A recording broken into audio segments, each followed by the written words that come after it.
Maintenant, vous voyez, la Bible a parlé de la femme qui se pare.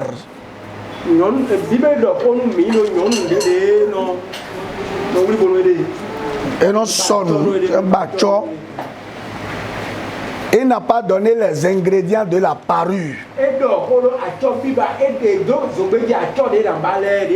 Mais il sait qu'on a parlé de collier, de bijoux. Mais on n'a pas parlé de parure de visage. Mais on a parlé de parure de la femme.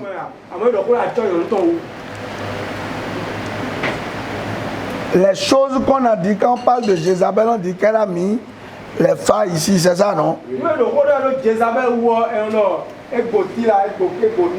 Et sa phare, et sa phare. Ça, c'est ce que la Bible a dit. Et au phare, vous avez kilo, mais. Kilo, oui, oui, nous, et les kilo, c'est ça le kilo. Et bon, vous nous faire, ou bien, faire des de fior. La Bible a parlé de phare en parlant de Jézabel.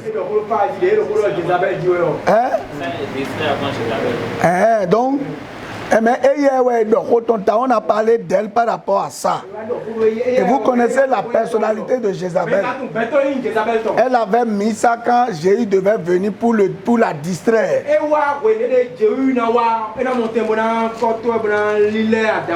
Elle a fluide. Voilà. Donc, dans les parures, faisons en sorte pour ne pas être extravagant ou extravagante. Je n'ai pas vu qu'on ait parlé de rouge à lèvres, mais peut-être que je vais mieux chercher quand on parle de parure, les éléments constitutifs de parure là. Je vais fouiller. Là où je suis là, je ne peux pas vous donner les éléments constitutifs, mais on dit que la femme peut se parer. On a parlé de collier, on a parlé de bijoux. Tout ça, ça fait partie de l'habillement de la femme. Parce que vous voulez dire, si quelqu'un ajoute autre chose qui ne fait pas partie de son corps. Vous avez compris ça, je n'ai pas...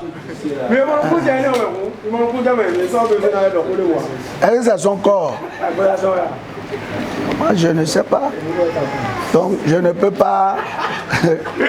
je ne peux pas... Moi, c'est ma conception. Moi, je pense que quelqu'un qui ajoute quelque chose à ce que Dieu lui a donné. Vous voyez, à partir des choses naturelles, il crée la même chose, mais de façon artificielle. J'ai un peu de problème. Quand la Bible parle de la femme, normalement, les chevelures de la femme sont longues. La Bible dit que si la femme a honte de couper les cheveux, et si quelqu'un veut laisser les cheveux sans les couvrir, il doit se peigner, il doit se coiffer. C'est ce que ça veut dire. Donc la femme a naturellement normalement les cheveux longs. Maintenant, quand on aide ça encore, si ce n'est pas long, c'est comme ça Dieu a voulu que toi tu restes. Tout le monde ne peut pas être de la même façon, non? Ou bien... Moi, j'ai 1m70. C'est ma taille. Il y en a qui ont 1m80 ou bien... Il y en a qui ont 1m50. Donc, chacun sur la terre, là...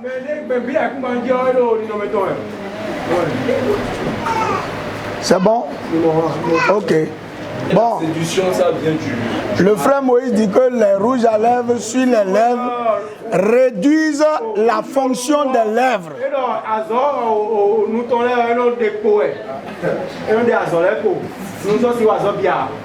Quand tu bois, ça tâche. Quand tu fais bisous à quelqu'un,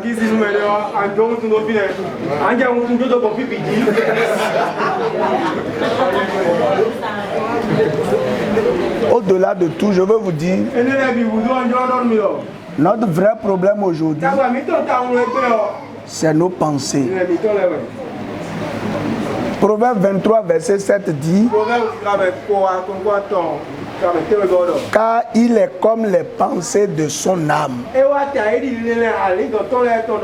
Et tu dis, c'est-à-dire que la vie que tu mènes là, c'est le reflet de tes pensées. Sincèrement. Si tu mènes une vie qui ne te satisfasse pas, ça veut dire que tes pensées ne doivent plus te satisfaire. Il dit, il est comme les pensées de son âme. Ça c'est, si vous oubliez tout, retenez ça. L'homme est comme les pensées de son âme.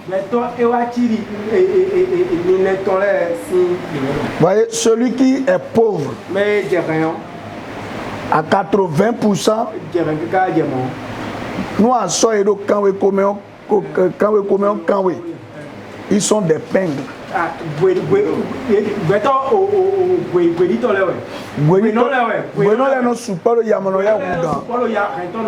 Parce qu'ils pensent que bon, ils n'ont pas trop pour donner. Or, donner là, ce n'est pas le niveau d'avoir. Non. Quelqu'un peut avoir 1000 francs et donner 100 francs à quelqu'un dedans. Vous voyez quelqu'un qui pense que lui ne peut pas donner 10 000.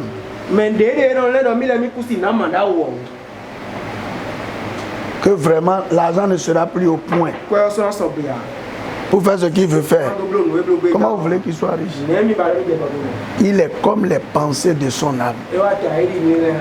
Si ton foyer n'est pas en paix, revois tes pensées.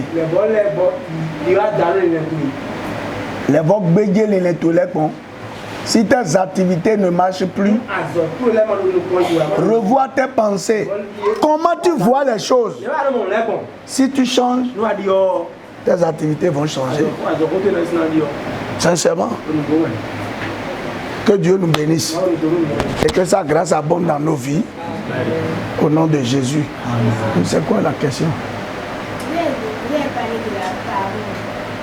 Vous avez parlé des colliers, des boucles d'oreilles, des bijoux. Donc, est-ce qu'on peut en déduire de là qu'une chrétienne peut porter les boucles d'oreilles, les colliers, les bracelets, mais de ne pas en faire une idole? Oui, la Bible n'a jamais refusé ça. Mais tu as bien précisé de ne pas en faire une idole. Vous voyez, l'idole, vous savez ce que ça veut dire? Le jour où vous ne portez pas, vous êtes gêné.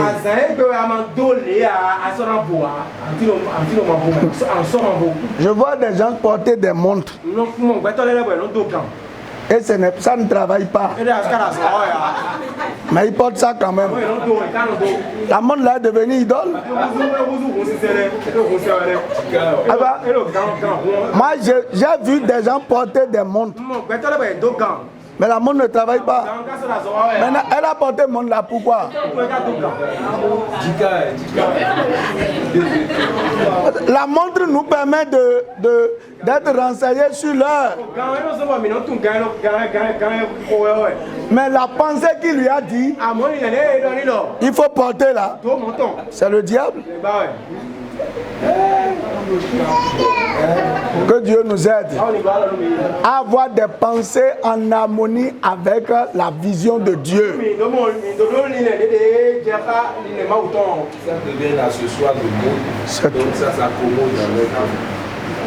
Vous voyez, les pensées de l'homme ne peut pas accomplir la volonté de Dieu.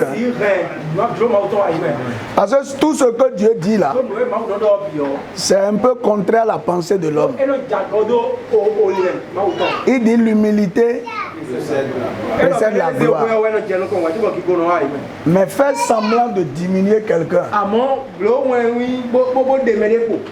Tu verras s'il cherche vraiment la gloire. C'est pas ce que la Bible a dit.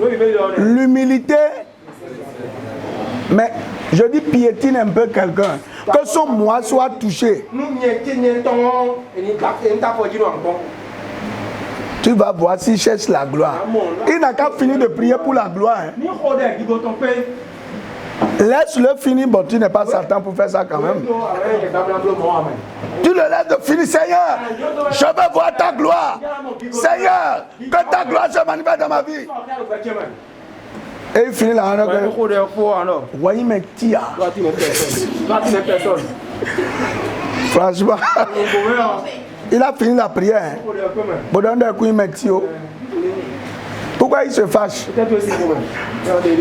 Pourquoi il renfroie la nuit? Même si devant toi il fait semblant de dire ok, merci frère, merci soeur. Quand il va quitter la merci, il va continuer. Que Dieu nous aide. Nous penser en cette fin d'année. Voyez là où Dieu veut t'amener. Si tes pensées ne sont pas en phase, tu ne peux pas briser les limites de Satan. Puisse le Saint-Esprit nous aider et travailler notre cœur pour la gloire de son nom. Au nom puissant de Jésus. Amen. Amen. Éternel notre Dieu. Notre Dieu.